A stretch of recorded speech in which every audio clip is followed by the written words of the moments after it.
Kenapa sholat begitu penting ditunaikan? Karena ia akan menjadi pembeda antara Khalik dengan makhluk. Jadi kalau kita ingin bedakan Tuhan dengan hamba, maka di antara titik penting perbedaannya, kata Allah langsung itu terletak pada aspek ibadah, khususnya sholat. Karena itu ketika Nabi Musa alaihi salam berkenan kemudian langsung diperintahkan oleh Allah sehingga disebut dengan kalimullah yang diajak bicara dan diperkenalkan tentang esensi ketuhanan Allah, maka disebutkan perintah langsung oleh Allah untuk menyembahnya dalam bentuk salat. Al-Quran surah ke-20 Taha ayat ke-14. Kata Allah, innani anallahu la ilaha illa ana fa'budni wa aqimis salata li dzikri. Ya Musa, tidak ada Tuhan kata Allah selain saya. Ya maka jika engkau telah tahu saya Tuhan, bedanya Tuhan dengan makhluk, fa'budni, maka kewajiban engkau sebagai makhluk menyembah saya. Bagaimana caranya ya Allah, kata Musa? Kata Allah, wa aqimis salata, rahmatullah, wa aqimis salata li dzikri. Maka cara menyembahku itu adalah dengan solat. Karena itu semua nabi dan rasul, bahkan sebelum Nabi Muhammad SAW, diperintahkan oleh Allah untuk mengajak umatnya seluruhnya untuk solat. Ya, Nabi Isa alaihissalam solat. Anda buka Quran surah 19 Maryam ayat 31 sampai 33. Nabi Ismail alaihissalam, ya kakeknya Nabi ke-29, solat. Bahkan meminta keluarganya solat. Quran surah ke-19 ayat 55. Wa kana ya'muru ahlahu bis salat. Nabi Zakaria, saudaranya Imran, solat. Quran surah ketiga, ya, ayat ke-38 sampai dengan 39. Ayat 39-nya tegas mengatakan, "Fanadathu malaika wa huwa qa'imun yusalli fil mihrab." Jadi kalau kita urutkan dari Nabi Muhammad sallallahu alaihi wasallam sampai Nabi Adam alaihi salam, semua menunaikan salat kepada Allah Subhanahu wa taala. Ya Muhammad bin Abdullah bin Abdul Muttalib bin Hashim bin Abdul Manaf bin Qusay bin Murrah bin Kilab bin Ka'ab bin Ghalib bin Fihir bin Malik bin Nadar bin Kinana bin Khuzaimah bin Mudrikah bin Ilyas bin Nizar bin Mudar bin Ma'ad bin Adnan bin Addi bin Adri bin Muqawwam bin Nagur bin Tarikh bin Ya'rub bin Yasjub bin Nabit bin Ismail alaihissalam bin Ibrahim alaihissalam bin Azar atau bin Nahur bin Abir bin Kinan bin Arfakhshad bin Sam bin Nuh alaihissalam bin Mihlail Matushala bin Kinan bin Anwas bin Thith bin Adam alaihissalam. Dari Nabi Muhammad SAW sampai Nabi Adam semua salat. Coba ulangi. Nanti dalil singkatnya dari Quran surah keempat ayat 163. Paling kiri sebelah atas di mushaf. Inna auhayna ilaika kama auhayna ila Nuhin wan nabiyina min ba'di. Muhammad, apa yang kami telah wahyukan kepadamu sudah pernah pula kami sampaikan kepada Nuh alaihissalam dan nabi-nabi setelahnya. Kenapa tidak disebutkan Adam sebelumnya? Karena Adam itu nabi bukan rasul. Nabi diberikan risalah untuk pribadi dan kalangan dekatnya. Rasul diberikan risalah tugas untuk mengajak umat. Kenapa Nabi Adam bukan rasul? Karena zaman Nabi Adam belum ada umat. Siapa yang mau diajak? Ya? Ini bagian pertama. Jadi kalau kita hari ini masih mendapat kesempatan sholat, alhamdulillah, ini artinya sampai hari ini kita masih benar-benar manusia. Kan kalau ada orang yang kemudian tidak mau beribadah apalagi sholat, terkhusus ketika dia beriman, maka penting dipertanyakan, masihkah ada iman dalam dirinya? Karena itu kata Allah dalam Al-Quran, surah ke-8 ayat yang kedua, aku akan perdengarkan namaku, sehingga ketika disebutkan itu, kita bisa menguji adakah getaran iman dalam jiwa kita.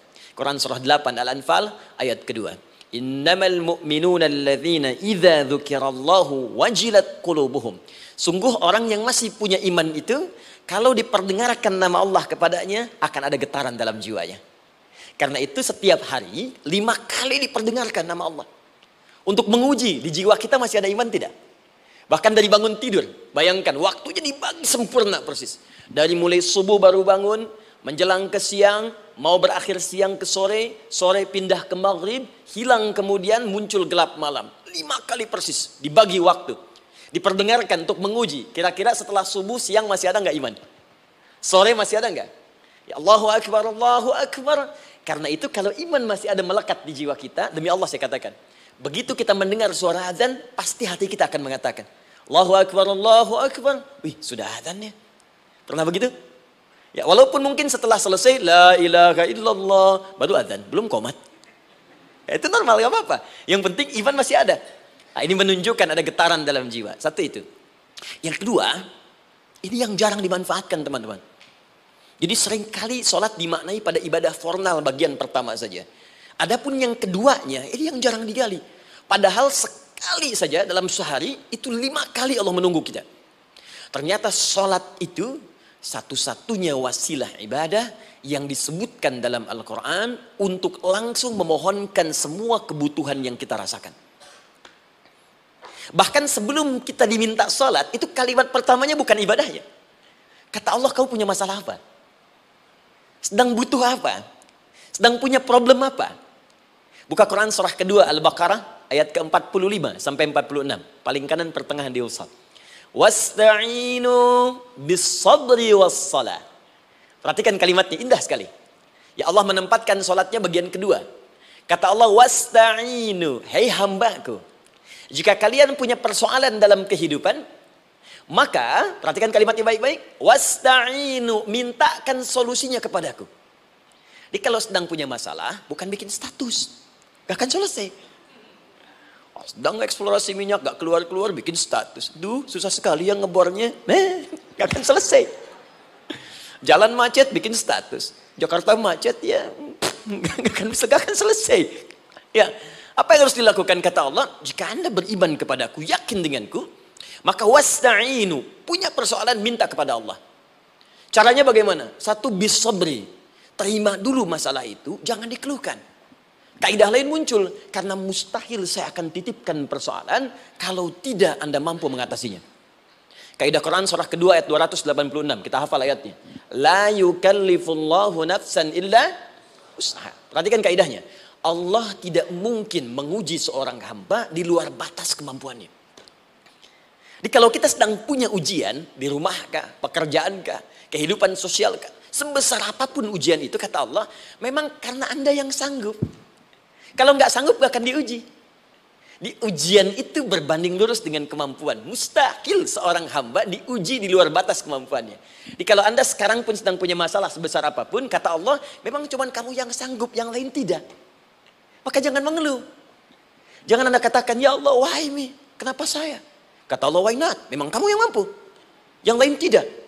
Nah ketika Anda bisa menerima itu dengan sabar, baru datang kalimat kedua. Wassalah. Kemudian datang tunaikan sholat dan mintakan solusi kepadaku lewat salat. Ya sedikit ya. Lihat sini. Saya berikan sedikit uraiannya. Saya boleh menulis ini? Boleh ya? Ibu maaf agak jauh. Ibu kelihatan ini? Oh, belum saya tulis. Bagaimana bisa kelihatan?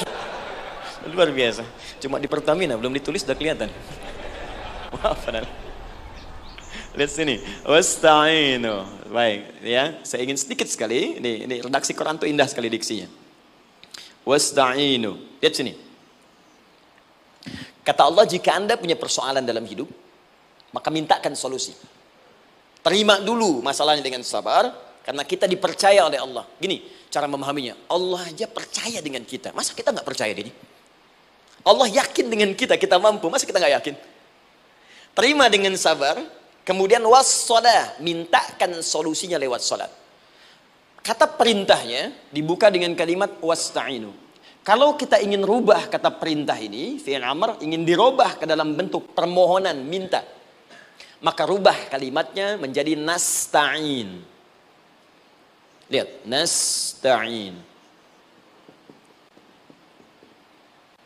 Baik. Wasta'inu, kata Allah, kalian punya persoalan, ayo minta solusi padaku. Terus kita pengen minta, ya Allah kami ingin minta. Maka dalam bahasa Arab, kalau kita ingin merubah kalimat ini ke dalam bentuk permintaan, kita katakan nasta'in. Saya tanya pada Anda, pernah nggak dalam sholat kita mengucapkan kalimat nasta'in? Ada? Masih ingat? Baik, apa kalimatnya? Iyyaka na'budu wa iyyaka nasta'in. Perhatikan, iyyaka na'budu wa iyyaka nasta'in. Iyyaka na'budu, iyyaka, ya Allah, engkau perintahkan aku untuk ibadah. Maka sekarang aku ibadah, sholat. Hanya kepadamu saja. Kan kata Allah, kamu sholat. Kita katakan, iyyaka na'budu. Sekarang kami sholat, ya Allah. Nama lain sholat itu ibadah. Kalau kita ibadah, na'budu. Dari mana tahunya nama lain sholat ibadah? Quran surah ke-20 ayat ke-14. Fa'budni wa aqimis sholata li dzikri. Ibadah kepadaku caranya salat. Maka saat salat kita katakan iyyaka na'budu. Ya Allah, Engkau perintah